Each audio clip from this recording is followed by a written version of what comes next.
Assalamualaikum warahmatullahi wabarakatuh. Hai teman-teman Eli, perkenalkan nama saya Sensi Fiera. Saya akan membawakan cerita yang berjudul Lutung Kasarung. Pada dahulu kala di Jawa Barat berdirilah sebuah kerajaan. Kerajaan itu dipimpin oleh seorang raja yang arif dan bijaksana bernama Prabu Tapakung.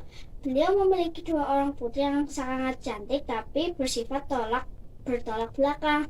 Mereka bernama Purbararang dan Purbasari. Purbararang terlihat lebih culas dan main-main, sedangkan Purbasari terlihat lebih penyayang dan sabar. Prabu Tapakung ingin memberikan jabatannya kepada salah seorang putrinya. Akhirnya Purbasari pun dipilih sebagai penggantinya.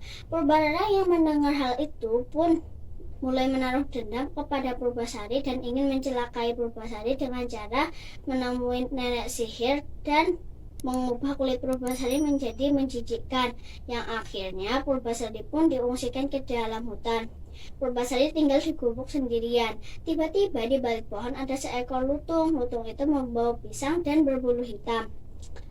Pisang itu pun ditaruh di hadapan Purbasari.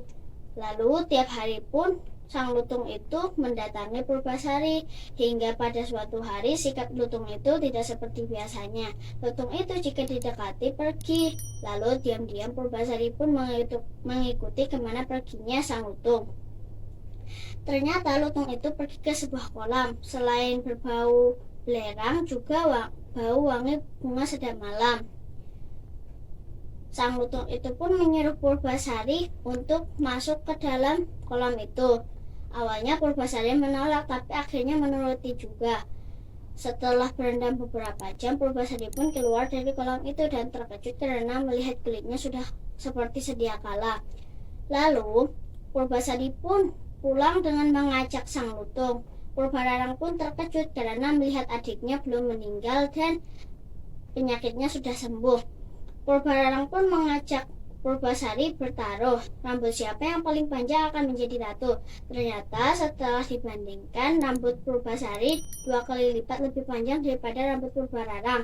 Purbararang pun mengajak Purbasari bertaruh lagi. Purbararang mengajak Purbasari bertaruh pasangan. Pasangan siapa yang lebih tampan akan menjadi ratu. Purbasari pun kemudian mengajak sang lutung untuk menjadi pasangannya. Purbararang pun menertawakannya, tetapi Purbasari diam saja. Tiba-tiba di dekat sang lutung itu ada asap putih tebal. Lalu keluarlah seorang pangeran tampan. Ternyata pangeran itu adalah kutukan dari nenek sihir. Dan akhirnya Purbararang pun mengakui kekalahannya dan Purbasari pun menjadi ratu ditemani dengan seorang pangeran yang tampan.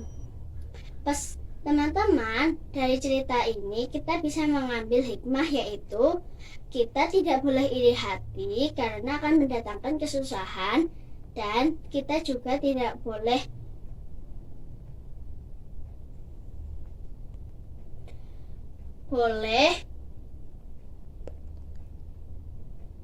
berputus asa dalam menghadapi cobaan, karena jika kita bersabar akan membuahkan kebaikan. Sekian dan terima kasih cerita dari saya. Wassalamualaikum warahmatullahi wabarakatuh.